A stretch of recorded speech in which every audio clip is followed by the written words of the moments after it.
Olá, meu nome é Ana Flávia, eu faço medicina na Universidade Federal do Ceará, campus de Sobral, e hoje eu vou apresentar o trabalho que eu desenvolvi junto aos meus colegas da Liga de Oncologia, que teve como tema a análise do conhecimento sobre o câncer, um estudo seccional acerca do conhecimento da população de Sobral sobre o câncer. Então, inicialmente, nós organizamos o trabalho em introdução, objetivo, metodologia, resultados e conclusão. Na introdução, nós buscamos contextualizar com os dados do Instituto Nacional do Câncer para o estado do Ceará, e nós retiramos uma estimativa para o triênio de 2020 a 2022, que ela concluiu que haverá um aumento de 27 mil novos casos de neoplasias malignas por ano no estado do Ceará, sendo que o câncer de pele no melanoma é a principal delas, representando mais de 8 mil casos. Então, nesse sentido, nós buscamos avaliar o conhecimento da população de Sobral, que está na região norte do estado do Ceará, acerca desse tema, sobre o desenvolvimento do câncer. Nosso objetivo foi relatar o conhecimento da população de Sobral acerca das causas, dos fatores de risco e das formas de prevenção do câncer. Ao final, nós fizemos uma pergunta sobre a importância dessas medidas de extensão, né, desses eventos promovidos pela Liga para a população, se são relevantes ou não para a propagação do conhecimento. E na nossa metodologia, nós realizamos um estudo seccional, escolhemos os dados através de um questionário, uma única vez, com 57 indivíduos, e para isso nós fomos para as ruas e fizemos perguntas aos indivíduos que estavam transitando por Sobral. Em seguida, esses dados foram analisados e organizados para a confecção do nosso trabalho. Então, com relação aos resultados.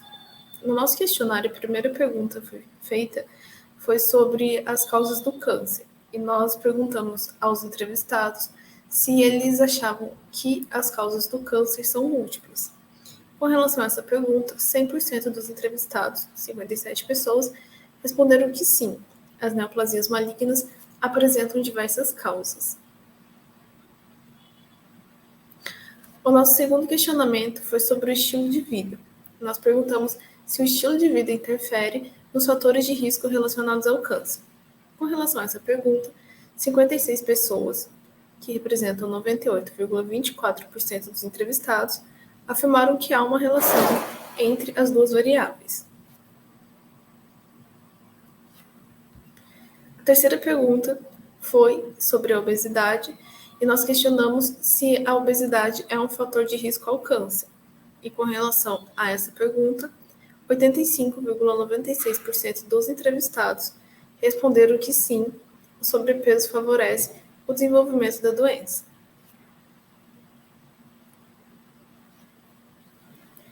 Quando a gente foi abordar sobre o tabagismo, sobre ele ser um fator de risco ao câncer, 100% dos indivíduos responderam que sim, o hábito de fumar é um fator de risco para o desenvolvimento do câncer.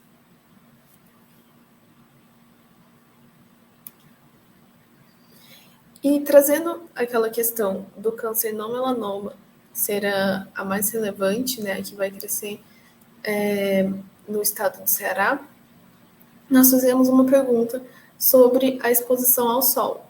E com relação a ela, 100% dos indivíduos afirmaram que há uma relação entre a exposição ao sol e o desenvolvimento do câncer.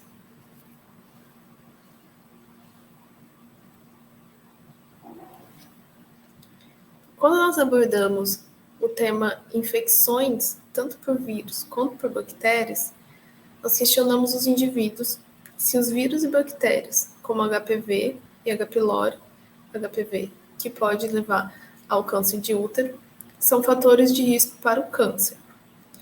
E, com relação a essa pergunta, 91,22% dos entrevistados afirmaram que há uma relação entre as infecções por vírus e bactérias e o desenvolvimento do câncer.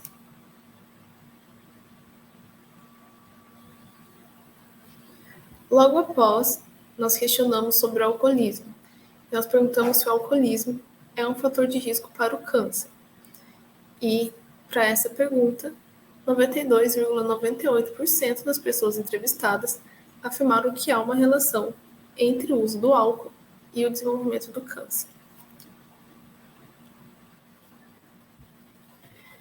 Na nossa oitava pergunta, nós questionamos as pessoas sobre os maus hábitos alimentares, acerca do fato deles serem um fator de risco para o desenvolvimento do câncer. E das respostas, a gente obteve 94,73% de respostas afirmativas, afirmando que, sim, há uma relação entre os maus hábitos alimentares e o desenvolvimento do câncer, uma vez que eles seriam um fator de risco. Em seguida, nós fizemos uma indagação sobre a prática regular de exercícios físicos atuar na prevenção do câncer. E com relação a isso, 89,47% dos entrevistados afirmaram que há uma relação positiva sobre a prevenção do câncer e a prática de exercícios físicos.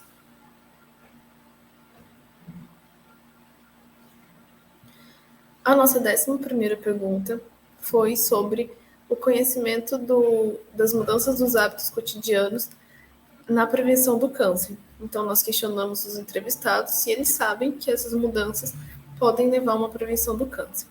E 94,73% deles afirmaram que sim, eles sabem que, conforme os hábitos cotidianos, o câncer pode ser prevenido.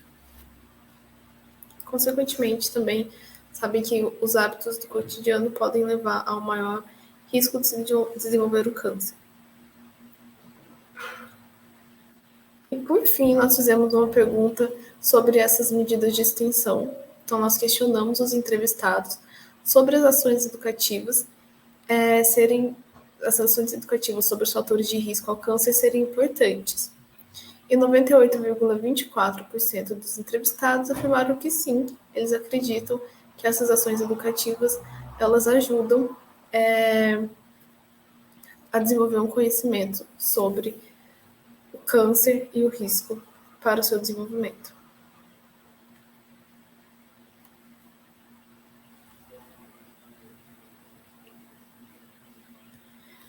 Logo, nós chegamos a uma conclusão.